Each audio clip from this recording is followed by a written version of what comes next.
Dear students, एक बार फिर से आपका स्वागत है आपके अपने यूट्यूब चैनल जीआरएस अकेडमी या ग्रुप ऑफ एजुकेशन में। तो आज मैं आपके सामने क्लास 12 का चौथा चैप्टर में प्रश्नावली 4F के प्रश्नों को सॉल्व करवाएंगे। तो जैसा कि आपको दिख रहा है कि प्रश्नावली जो 4F है वो उसमें सबसे पहला प्रश्न जो है इस तरह से आपके सामने है, जिसमें सबसे पहले आपको ये पढ़ना पड़ेगा। इसमें क्या लिखा हुआ है? इसमें लिखा हुआ है निम्नलिखित प्रश्नों में समीकरण निकायों को संगत अथवा असंगत के रूप में वर्गीकृत करना है। अब ये आप ध्यान दीजिए कि संगत और असंगत रूप में वर्गीकृत करना पड़ता है। तो ऐसा क्यों कहा गया है? क्योंकि पता है इस समीकरण को हम हल करेंगे। अगर हम हल करेंगे किस विधि से? सारणिक विधि से। तो इसमें कैसे होता है इसका हल करना होता है। तो इसका फॉर्मूला होता है x बराबर A इनवर्स B होता है। ठीक है, तो इस तरह से हम इसे आसानी से हल कर सकते हैं। बट इसके हल करने के लिए आपको ये बात ध्यान देना चाहिए कि ये इसमें से आपको A इनवर्स निकालना पड़ेगा, B निकालना पड़ेगा, तब इन दोनों का मल्टीप्लिकेशन ही x की वैल्यू आएगी। ठीक है, तो इस प्रकार से हल होगा। लेकिन ये हल कब होगा? जब ये क्या होगा? संगत होगा, तभी हल हो पाएगा। और असंगत की कंडीशन में ये हल नहीं हो पाएगा। तो सबसे पहले हमें जांच करके ही देखना पड़ेगा ना कि सच में ये संगत है कि असंगत है। तो इसीलिए हम दो पार्ट में इसे क्लासिफाइड करना है। क्लासिफाइड मतलब वर्गीकृत करना है। यहाँ लिखा ना, वर्गीकृत कीजिए। तो दो पार्ट बांटेंगे, पहला संगत, दूसरा असंगत। तो इसकी जांच कैसे होती है, सबसे पहले ये आपको जानना पड़ेगा। देखिए, इसकी हल करने की बात रही है तो ये मैं अभी इस तरह के प्रश्न मिलेंगे उसमें हम देख लेंगे। बट देखिए इसमें जो है एक्स ए बी क्या क्या होता है मैं एक बार दिखा दे रहा हूँ। सबसे पहले इसमें जरूरत पड़ती है, अगर हमें संगत असंगत जांच करना है तो बस आप सबसे सिंपल तरीका आपका ए का क्या निकालिए, आप मॉडुलस निकालिए, ए का मापांक निकालिए। जैसे मॉड, ए का मॉड निकालने पे अगर उसका मान जो है आपका 0 नहीं आता है, ठीक है, 0 नहीं आके, 0 ना क्या कोई अंक आएगा, तब इसका मान जो होगा वो क्या होगा? संगत होगा।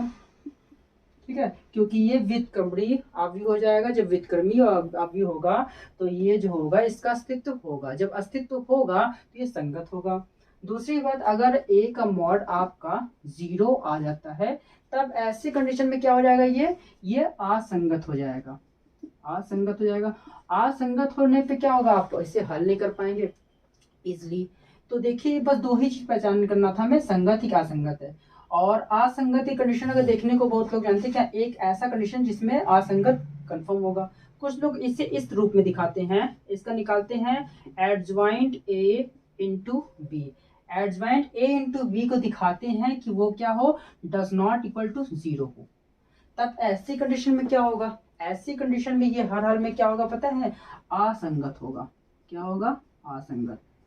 और अगर यही ए एडज्वाइंट जो है, एडज्वाइंट ए इंटू बी जब करेंगे उसका मान अगर 0 आता है तो ऐसी कंडीशन में क्या होता है? ये संगत भी हो सकता है और असंगत भी हो सकता है, दोनों हो जाता है। तो ऐसी कंडीशन में संगत असंगत दोनों होता है। ठीक है, तो अब समझ लीजिए आप इसमें क्या हो रहा है, क्यों ऐसा हो रहा है। क्योंकि बहुत लोग तो आपको पता है क्या करेंगे, संगत कंडीशन में जब ए का मान 0 नहीं होगा तो वहां लिख देंगे कि संगत है। ठीक है, और जहां 0 आएगा उसके अलावा इसके साथ साथ सब लोग ये भी प्रूफ करने लगते हैं। ठीक है, क्योंकि ये कंफर्म है कि अगर एडज्वाइंट ए इंटू बी आप निकालते हैं वो 0 नहीं आता है तो कंफर्म फिक्स हो गया कि वो क्या हो जाएगा? असंगत हो जाएगा। ठीक है, बट अगर ऐसा हो गया तो वो संगत भी हो सकता, असंगत होगा। तो ये फॉर्म सिर्फ असंगत में दिखाते हैं, जब ऐसा होगा तो ये होता है। तो आप इतने झंझट नहीं पालना है आपको सिंपली भाषा में सभी जो भी दिया है उसका क्या निकालना है? परिमाण निकालिए। इनके समीकरणों से परिमाण निकालना है। परिमाण के मान अगर 0 नहीं आता है तो क्या होगा? संगत होगा, और 0 आता है तो असंगत। आपको दो ही कंडीशन बस लगाना और दिखा देना है। आपको ये एक्स्ट्रा वर्क करके नहीं दिखाना है, क्योंकि सभी लोग क्या करते हैं, संगत में ये दिखा देंगे और असंगत रहेगा तो क्या करेंगे, इस जब ये आता है तो इसके साथ साथ ये भी दिखा देते हैं। बट संगत साथ ये नहीं दे सकते ना, क्योंकि संगत ये है तो इस वाले में संगत भी हो सकता है, असंगत भी हो सकता है। बट इसमें सब लोग ये दिखाते हैं और ये दिखाते हैं असंगत में। तो ऐसा करने की आपकी कोई जरूरत नहीं है। बट आप दो ही चीज करिएगा, इसका मान अगर 0 नहीं आता तो संगत है और इसका मान 0 आता है तो असंगत है। तो चलिए अब इसे को हम दिखाते हैं कि कैसे पहले आप इन सब में जो a b और x का मान इनसे कैसे निकाला जाता है वो देखते हैं। तो इसे मैं रफ कर दे रहा हूँ, ये आप एक बार नोट कर लीजिएगा अच्छे से।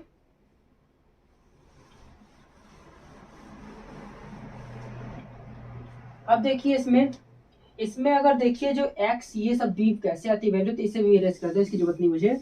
तो इसमें क्या करना पड़ता है, इसमें जो x के कोफिशिएंट है ना, x के कोफिशिएंट जानते हैं ना, कोफिशिएंट उसके गुणन में जो जो होते हैं, तो x गुणनफल में 1 है, x गुणनफल में 2 है, और यहाँ पे y का जो कोफिशिएंट है ये कहलाता है आपका, क्या कहलाता है, ये आपका a कहलाता है। ठीक है, तो a जो कहलाएगा वो क्या होगा आपका 1 2 और 2 3 ये होता है। ठीक है, आपका ये हो गए। और अगर हम देखेंगे इसमें, इसका आपको कुछ ज्यादा करना नहीं है, आप खुद जानते हैं सभी का निकालना है, ए का परिमाण निकालना है। ठीक है, तो बस ए का क्या निकालेंगे, परिमाण। ए का परिमाण कैसे निकलता है, पहले अगर ये कौन से रूप में है, आव्यूह रूप में है, सबसे पहले हम ए को सारणिक रूप बदलेंगे, तो सिंपल से बस ए का परिमाण लगा देंगे, तो इस पे भी क्या हो जाएगा, परिमाण अपने आप लग जाएगा, या फिर दिखा देंगे लगा के। तो देखिए परिमाण रूप में हो गया, और इसको हल करना आपको अच्छी प्रकार से आता है। तो देखिए ए का परिमाण के जो मान होगा, इसको हल करने का तरीका क्या होता है, इसका ये क्रॉस गुणन होता है, तो 3 एकम 3 होगा, बीच में माइनस का चिन्ह यूज होता है, 2 दूना 4। इसे घटाने पर क्या आया है, 4 में से 3 गया -1, क्योंकि बड़ा का चिन्ह भी लगेगा -1, और यहाँ आपको दिख रहा है कि इसका मान जो है डज नॉट इक्वल टू 0 है, मतलब -1 is does not equal to 0, अर्थात आप क्या समझ गए, अर्थात a का जो मॉड का मान है वो 0 नहीं है। मैंने पहले बताया था जब a का मान 0 नहीं होगा तो इसका हल क्या होगा आपका, ये होगा आपका संगत हल, संगत हल। ठीक है, तो संगत हल, तो बस आपको दो वर्ग, इसको और अच्छे से डीपली आप लिख सकते हैं, चूंकि यहाँ लिख सकते हैं आप, चूंकि a एक व्युत्क्रमणीय आव्यूह है,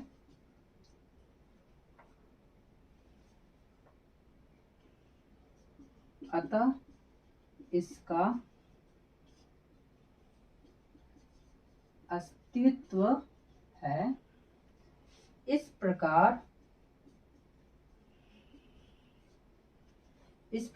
क्या गया है, दिए गए समीकरण निकालने क्या होगा आपका, संगत है। इस प्रकार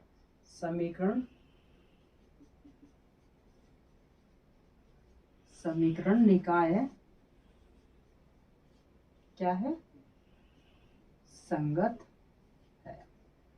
तो बहुत ही सिंपल तरीके में आप समझ गए हैं कि आपको सबसे पहले इसे कैसे हल करना है। देख लीजिए एक बार फिर से, सबसे पहले हमें जो x के गुणांक में जो दिख रहा है और y के जो गुणांक है ठीक इसमें ऐसे रख देंगे आव्यूह के कोष्टक के रूप में। फिर इसके बाद आप जानते हैं इसका परिमाण निकालना, दोनों का हमें सारणिक रूप में बदलना पड़ेगा। तो ये रहा इसका सारणिक रूप। अब सारणिक रूप को हल करने का तरीका आपको दिख रहा है, और मैंने ये भी दो आपके लिए कंडीशन बताया था कि अगर मॉड a का मान 0 नहीं आता है तो संगत है, और मॉड a का मान 0 आ गया तो असंगत है। और लास्ट में ये कुछ लाइन लिखना पड़ेगा जिसके लिए मैं मतलब समझा दे रहा हूँ। इसका मतलब ये होता है, जानते हैं क्या, जैसे कि a का मान 0 नहीं होना चाहिए, क्यों नहीं चाहिए, हमें संगत हल देखना है ना। चलिए दिखाते हैं आपको, संगत हल हो या असंगत हो लो, आपको उसके लिए x का मान ज्ञात करना पड़ता है। जो कैपिटल X होता है वो a इनवर्स p होता है, ऐसा होता है ना।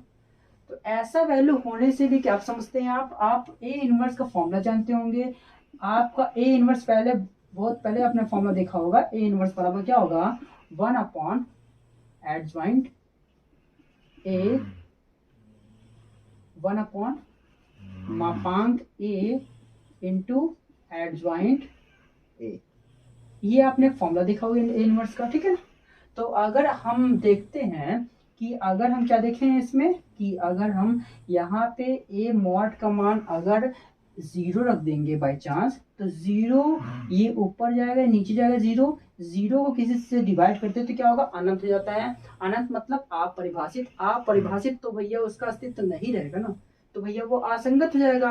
बट अगर और देखिए असंगत हो गया ना, ए इनवर्स का मान क्या हो गया, अनंत हो गया। अनंत को गुणा बी में करेंगे क्या हो जाएगा, वैल्यू हम ज्ञात नहीं कर पाएंगे। बट यही अगर ए का मान 0 नहीं होता है, 0 नहीं मतलब -1, अगर ये सपोज करिए यहाँ -1 आता है ना, तो 1 इतना अपन समथिंग -1 माइनस मिलेगा। और -1 जो भी रहेगा कोष्टक के अंदर जो भी होगा बी के साथ मल्टीप्लाई होके एक्स की कोई ना कोई अवयव रूप में आपको आंसर मिल जाएगा। ठीक है, जहां पर आपका एक्स का मान इजिली निकल आएगा। तो इससे क्या समझे आपका, ये निकला ये एक संगत हो जाएगा जब मॉड ए का मान 0 नहीं होगा। तो बस आपको ऐसे समझना था और कुछ नहीं है। ठीक, ये इसकी मतलब हो गया, जो हम लिखे हैं इसका मतलब क्या हो गया, कैसे ये क्लासिफाइड किया गया है, इस प्रकार से ये समझ गए आप अच्छे से। तो इसके बाद हम क्वेश्चन नंबर 2 देखते हैं, 3 देखते हैं, 4 देखते हैं, 5, 6। क्योंकि यहाँ पर जानते हैं, ये यहाँ मैं कुछ चीज मिस किया हूँ, क्वेश्चन दिखाने में। इसमें जानते जो ये निम्नलिखित प्रश्नों में समीकरण निकालों का संगत और असंगत रूप में वर्गीकृत करना था। तो इसमें कितने क्वेश्चन हैं, क्वेश्चन नंबर 1 से लेके 6 तक प्रश्न थे। 1 से 6 में सिर्फ और सिर्फ ये वर्क करना है। क्या वर्क करना है, एक का मापांक निकालिए, मापांक में अगर 0 नहीं आता है तो संगत है, 0 आता है तो असंगत है। तो चलिए और प्रश्नों को देखते हैं। तो चलिए अब हम और भी प्रश्नों को हल करते हैं। जैसे हम क्वेश्चन नंबर 1 सॉल्व किए हैं, सेम वैसे ही क्वेश्चन नंबर 2 और 3 है। तो चलिए हम पहले 2 हल करते हैं, और 2 अगर आसानी से आपको समझ में आ जाएगा तो मेरे ख्याल से 3 को बताने की जरूरत नहीं पड़ेगी। अगर तब भी आपको 3 क्वेश्चन लगाने में प्रॉब्लम होगी तो आप हमें कमेंट करिएगा, मैं आपको व्हाट्सएप नंबर प्रोवाइड करूंगा, उस पर आप व्हाट्सएप कर सकते हैं, जिससे मैं आपको ये भी हल करके भेज दूंगा। तो चलिए देखिए करना क्या है इसमें वही काम करना है कि सबसे पहले हम अवयव ए निर्माण करते हैं। इसमें आपके पास कितने अवयव है, 2 ही अवयव है, देख रहे हैं ना, मतलब 2 ही वेरिएबल है। ठीक है, तो अब इसमें क्या दिख रहा है यहाँ पे, इसमें इसके गुणांक में ये है, इसके गुणांक में ये है, तो यहाँ 2, 1, इसका गुणांक में कुछ नहीं है, तो देखिए माइनस चिन्ह नहीं छोड़िएगा, माइनस जरूर लीजिएगा। इसमें प्लस है तो प्लस लिखा नहीं आता, तो सिर्फ और सिर्फ 1 लिख देंगे। तो ये आपका आ गया तैयार मैट्रिक्स से। अब जानते हैं इसे हम चेंज करना है, इसका मापांक कम निकलेगा जब ये सारणिक रूप में रहेगा, तो इसे मॉड के रूप में बदलेंगे। देखिए 2 -1 1 1, ये मॉड के रूप में बदल दिया मैंने। अब इसे हल करना बहुत आसान है। इसमें हल करना हो तो क्या करते हैं, मापांक निकालने के लिए वही इसको हल कैसे करते हैं, 2 का गुणा ऐसे करते हैं ना, तिर्यक 2 1 कम 2, और यहाँ माइनस चिन्ह होता ही है, और 1 का 1 से करेंगे तो 1 ही मिलेगा, माइनस ये है, माइनस ये है, माइनस माइनस प्लस कितना रहेगा 1, ये रहेगा 3। यहाँ पर आपको दिख रहा है 3 जो है 0 के बराबर तो नहीं है, अर्थात यहाँ पर आपको दिख रहा है मॉड ए का मान 0 के बराबर नहीं है। यहाँ आप लिख सकते हैं चूंकि इसका अस्तित्व है। जब इस कंडीशन रहेगा तो इसका अस्तित्व बचा रहेगा ना, तो यहाँ लिखेंगे जहां पर ए एक व्युत्क्रमणीय अवयव है और यहाँ पर क्या है, ए इनवर्स का एक अस्तित्व है। इस प्रकार से इसका हल क्या होगा, संगत होगा। अगर यहाँ 0 मिलता तो उसका अस्तित्व नहीं होता, जब अस्तित्व नहीं होता तो असंगत होता। तो सब कुछ में वही हिंदी लिखना है जो क्वेश्चन नंबर 1 हिंदी लिखवाया था, वही 2 और 3 4 5 6 में सभी में। ठीक है, तो देखा बहुत आसानी से इसे हल कर लिया मैंने। आप भी क्वेश्चन नंबर 3 को जरूर सॉल्व करिएगा। इसके बाद अगले प्रश्न की ओर बढ़ते हैं। तो चलिए अब हम क्वेश्चन नंबर 4 सॉल्व करते हैं। देखिए क्वेश्चन नंबर 4 थोड़ा सा 1 2 3 से डिफरेंट है, क्योंकि क्वेश्चन नंबर 1 2 3 थे वो 2 वेरिएंट में थे ना, 2 वेरिएंट मतलब x और y में थे, यहाँ 3 में है x y z, तो वो 2/2 का बना था व्यू, ये 3/3 का बनेगा।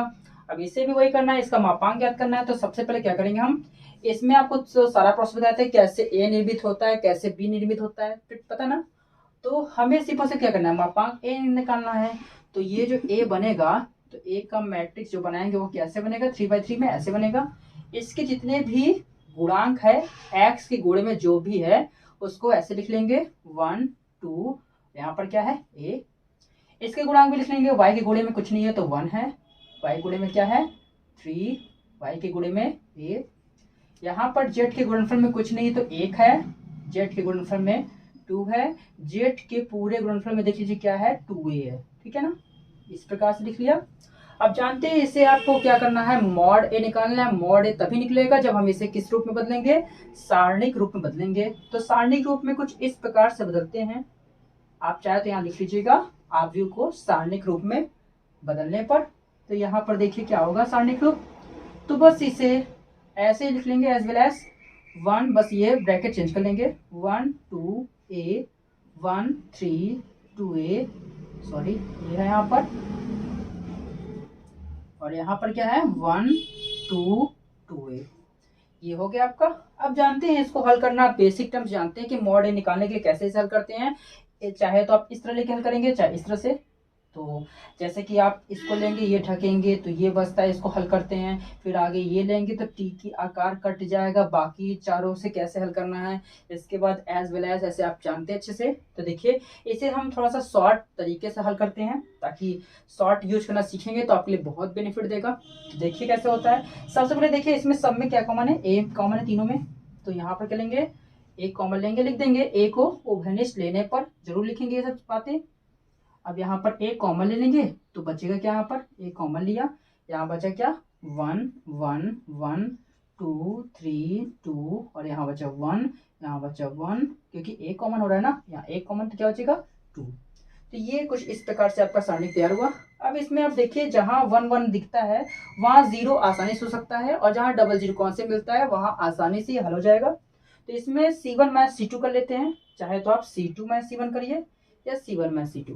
तो यहाँ चेंज करते हैं, प्रोसेस लगाते हैं C1 change C1 minus C2।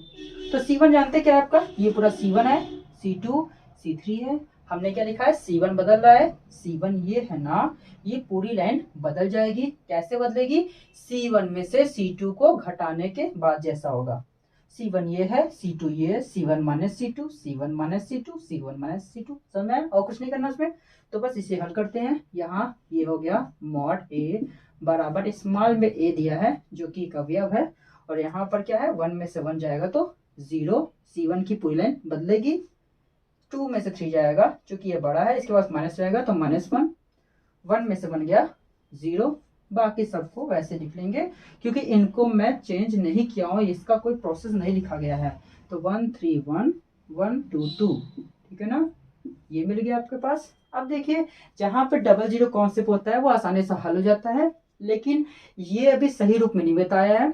मैं हमेशा ऐसे क्वेश्चन बताता हूँ जिसमें 0 0 कॉन्सेप्ट होता है लेकिन 0 0 साथ में आए। एज एग्जाम्पल देखिए, जैसे कि आप इसके जगह ये दिया होता आपके पास 0 0 1, यहाँ पे 2 3 1 2 1, मान लो 5, कुछ भी होता है ऐसा, ठीक है। तो जब भी इस टाइप का आपके पास 0 0 कॉन्सेप्ट मिलेगा, ठीक है ना, तो इसे हल कैसे किया जाता है देख लीजिए ध्यान से। इसे हल करने का तरीका ये होता है 0 0 1 हो या 2 हो, उसके कॉन्सेप्ट में यहाँ जो भी अंक रहेगा उसको यहाँ लिख लिया जाता है, ठीक है। क्योंकि यहाँ 1 है तो यहाँ कोई फर्क नहीं पड़ेगा लिखने से। अगर 1 के अलावा 2 होता तब यहाँ फर्क पड़ता, ठीक है, यहाँ 2 लिखा जाता, बाकी उसके हल करने में यूज होता। अब इसके कॉन्सेप्ट में ये कैंसिल रहता है, बचते ये 4 अवयव, इन्हीं 4 को लिखते हैं 2 3 1 2। अब देखिए बहुत आसानी से हल हो जाएगा, 2 2 जा 4, और ये 3 1 जा 3, 4 में से 3 जाएगा 1 मिलेगा, 1 1 जा 1, आंसर जाएगा 1 इसका, ठीक है। इसको हल करना सीख लिया। तो ऐसा रूप ये निर्मित नहीं है ना, तो आप बना लीजिए, बहुत जल्द बन जाएगा। देखिए कैसे बनता है, इसको बनाने के लिए वही करते हैं, इसमें इनको आपस में इंटरचेंज करते हैं, ठीक है। ये क्या है R1 है, और ये क्या है, सॉरी ये R2 है, ये R3 है, R1 R2 R3। आप आपस में दोनों को इंटरचेंज कर लीजिए। इंटरचेंज करने के कैसे, जब भी इंटरचेंज दोनों करेंगे आपस में ना, तो यहाँ क्या होगा, यहाँ लिख सकते हैं R2 इंटरचेंज में ऐसे रहेगा एरो R3। अब क्या होगा, मापांक ए का जो मान आएगा वो ऐसे रहेगा, और यहाँ पर क्या होगा पता है 0 1 1, इन दोनों को अदला बदली कर रहे हैं, ये तीनों अवयव ऊपर, ये 3 अवयव नीचे, तो ऊपर जाएगा 0 1 2, नीचे आएगा -1 3 2। एक और जोड़ी बात बता रहे हैं, आप जब इंटरचेंज करते हैं एक जगह से दूसरी जगह स्थापित करना होगा, दो एक ही अंक तो अपने आप कर रहा है, 1 ही डिफरेंस में कर रहा है ना, मतलब R1 से R2 या R2 से R3 ऐसा कर रहा है, तो उसमें एक माइनस चिन्ह यूज होता है, ठीक है। अदला बदली जब करते हैं आपस में तो माइनस चिन्ह यूज होता है। अब इसको हल कैसे करना है, वही काम, यहाँ पे 1 था, यहाँ मैंने 1 लिखा, यहाँ पर -1 है तो आपको क्या लिखना पड़ेगा -1।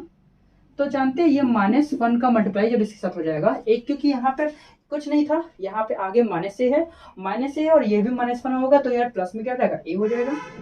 और कोष्टक में क्या बचेगा पता है, जीरो जीरो कॉन्सेप्ट में क्या होता है, ये कैंसिल हो जाता है, ये बचते हैं 1 1 1 2, और इसे हल करना आप अच्छे जानते हैं। यहाँ हो जाएगा आपके पास a और ब्रैकेट में हो जाएगा 2 1 जा 2 माइनस 1 1 जा 1, तो 2 में से 1 जाएगा, क्या मिलेगा 1, 1 को मल्टीप्लाई a से करेंगे तो क्या मिलेगा a, ये आपका आंसर है।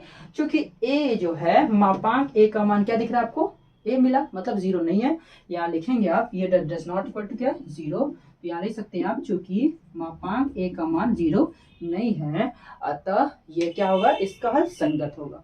तो ये मैं पहले बताया था कि आपको सिर्फ यही काम करना है, मापांक a निकालिए और उसका मान 0 नहीं आता है, 0 के अलावा कोई और अंक आएगा तो उसका हल संगत होगा, और अगर 0 आ जाएगा तो असंगत होगा। मैंने एक्सप्लेन करके भी दिखाया था कैसे क्या होता है, ठीक है। और आप जैसे 1 में हिंदी लिखे थे लास्ट में ना, वैसे इसमें लिख लीजिए अस्तित्व के बारे में, ऐसा है वैसा है, ठीक है, जो भी है। तो देखिए जैसे क्वेश्चन नंबर 4 हुआ है वैसे ही आप क्वेश्चन नंबर 5 और 6 भी लगा लीजिएगा, क्योंकि 4 से तो वो 5 और 6 काफी आसान ही है। तो आज के लिए इतना ही, और वीडियोस के साथ मैं नेक्स्ट टाइम आपको मिलूंगा। For more videos, like, share and subscribe. Also press the bell icon.